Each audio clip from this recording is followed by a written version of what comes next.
Hi, my name is Fabio Cannavaro Abdina and I'm from UBS Margonda.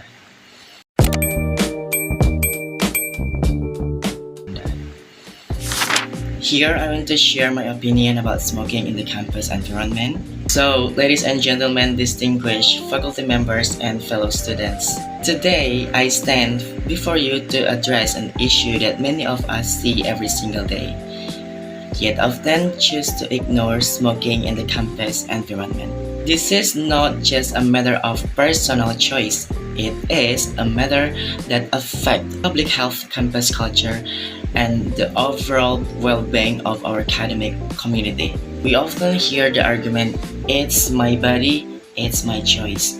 While that may be true in private spaces, the moment smoking occurs the public areas near classrooms, hallways, cafeterias, study spots, or even in open courtyards. This choice begins to impact many others who never agree to share the consequence. Secondhand smoke is not a myth, nor a trivial inconvenience. It is a scientifically proven health hazard. Students who are not smokers are forced to inhale toxic chemicals simply because they walk past someone who smoked. Casually near a building entrance, this is not freedom. This is a risk being imposed on others without their consent. A campus should be a place where learning thrives, where ideas flourish, and where every student has the right to breathe clean air. When smoke drifts through the air, it sends another message, one of neglect, disorder, and disregard for community rules. The irony is that universities often promote campaigns about healthy lifestyle, personal growth, and discipline, yet outside the very lecture halls we study in, we find cigarette butts scattered like fallen leaves. It is a contradiction we can no longer overlook. Furthermore, smoking on campus is not only a health issue, it is a cultural issue. When first-year students arrive and see groups casually smoking near the gates or under the staircases, they may begin to believe that this behavior is normal, even acceptable. But is this the image we want to pass down? Year after year, a campus that is supposed to shape the future ends up nurturing habits that harm it. I am not here to demonize smokers. Many students who smoke do so because of stress, academic pressure, or long-form habits. They are not the problem. The lack of proper smoking zones, inadequate enforcement, and minimal awareness programs are the real issues. If we truly want change, we must be willing to provide better solution, not punishment alone. We need designated smoking areas that are clearly properly ventilated and located far from crowded students. We need stronger enforcement from campus security, not in the form of harsh fines but consistent reminders that protect everyone. We need awareness campaigns that speak honestly about the risk of smoking, not with fear tactics, about empathy and real stories.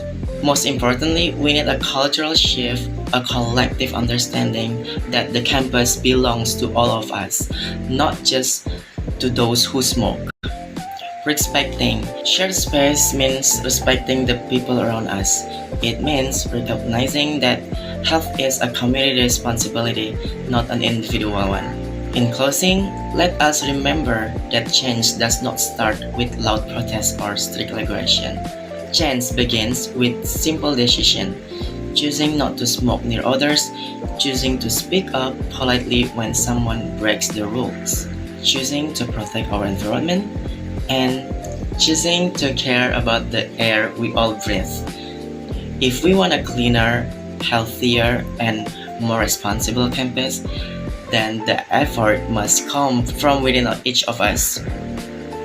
Together, we can create a campus environment where learning is not clouded literally and figuratively by smoke. Together, we can build a community that values health, respect, and responsibility. And together, we can ensure that our campus become a place where every breath we take is a reminder of progress, not pollution. And that is my opinion.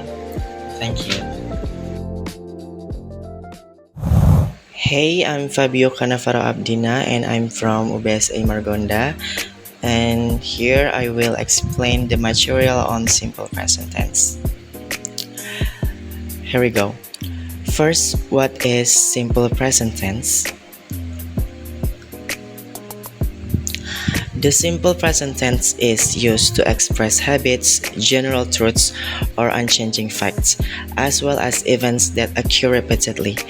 This tense uses the base form of the verb or verb 1 and has different formulas for verbal sentence or using verbs and nominal sentence using to be, is, am, are.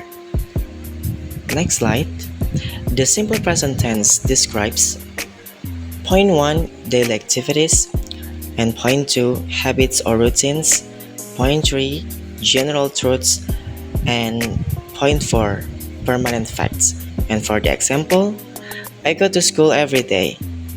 The earth moves around the sun. Next slide. What is the functions? The function is functions and habits or routines are for activities that are done frequently, such as I usually drink coffee in the morning. General truths or permanent facts to state things that are always true, such as the sun rises in the east. And for the last, fixed schedules to state fixed schedules or time in the present or future, such as the class starts at 9 a.m. Next slide, the characteristic of simple present tense. Use basic verb forms or verb 1 such as go, eat, and play. These verbs will have the suffix s or as added for the subject he, she, it.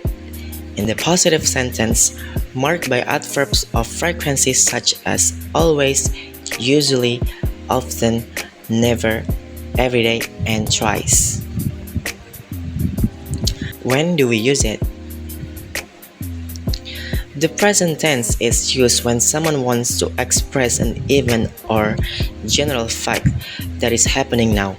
In addition, the simple present tense is also used in conditional sentence type O and conditional sentence type 1 patterns followed by the simple future tense.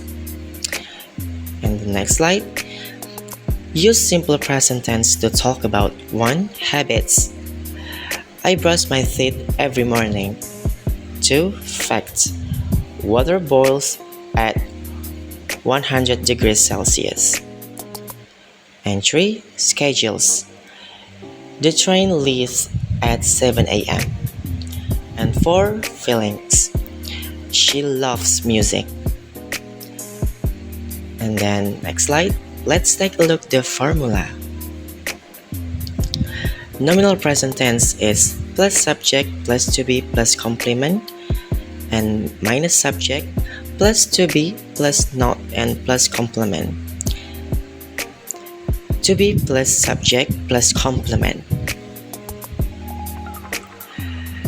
An example, for the plus example, I am an international school student. For the minus, she is not an international school student. And for the riddler, is she an international school student? Next slide. Verbal simple present tense. For plus subject plus verb 1 plus s or as plus complement, and minus is subject plus do or does plus verb 1 and plus complement. And for the riddler, Do, does plus subject plus verb 1 plus complement. Explanation. In verbal sentence, you don't need to add to be after the subject because the verb acts as the predicate. Fortunately, verbs in this tense are in their basic form, meaning they have not undergone any change. So if you make a sentence with a third person pronoun as the subject, use he, she, it, singular subject. There are several verbs that must have ss added to the end. And for the positive affirmative simple present tense, for the example is I live in Jakarta and he lives in Jakarta. Negative simple present tense, then use do or does or do not, don't, and does not or doesn't. For the example, I don't live in Bandung. She doesn't live in Bandung. Next slide is simple present questions or interrogative. In the question sentence pattern, it is divided into two parts, yes or no question, like do I work or does he work? As the name suggests, it's a yes or no question. You simply need to answer the above question with yes I do for yes I work, and yes he does for yes he work. And for the structure, positive, the formula is subject plus verb 1 or ss plus subject. And the example is I play guitar, he plays football, she reads a book. For the structure negative, the formula is subject plus do or does plus not plus verb 1 plus object.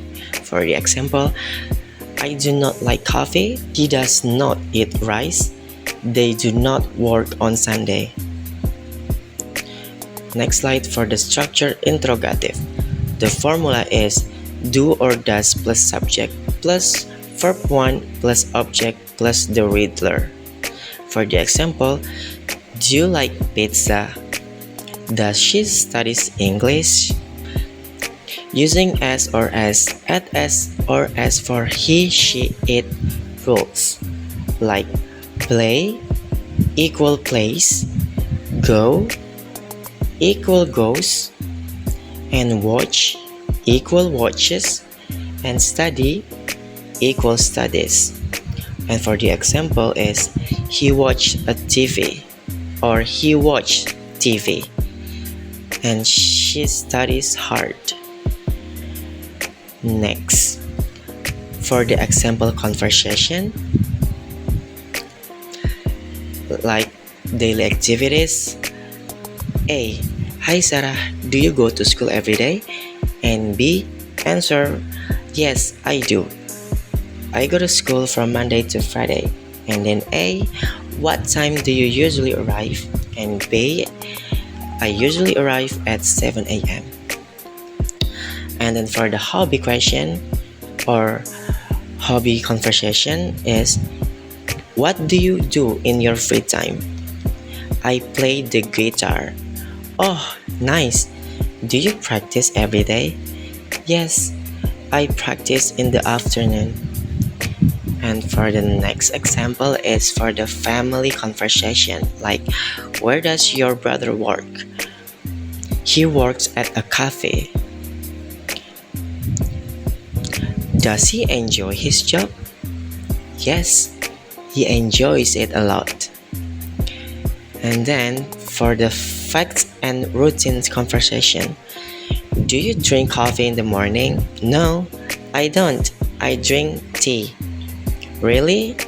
I drink coffee twice a day. Wow, that's a lot.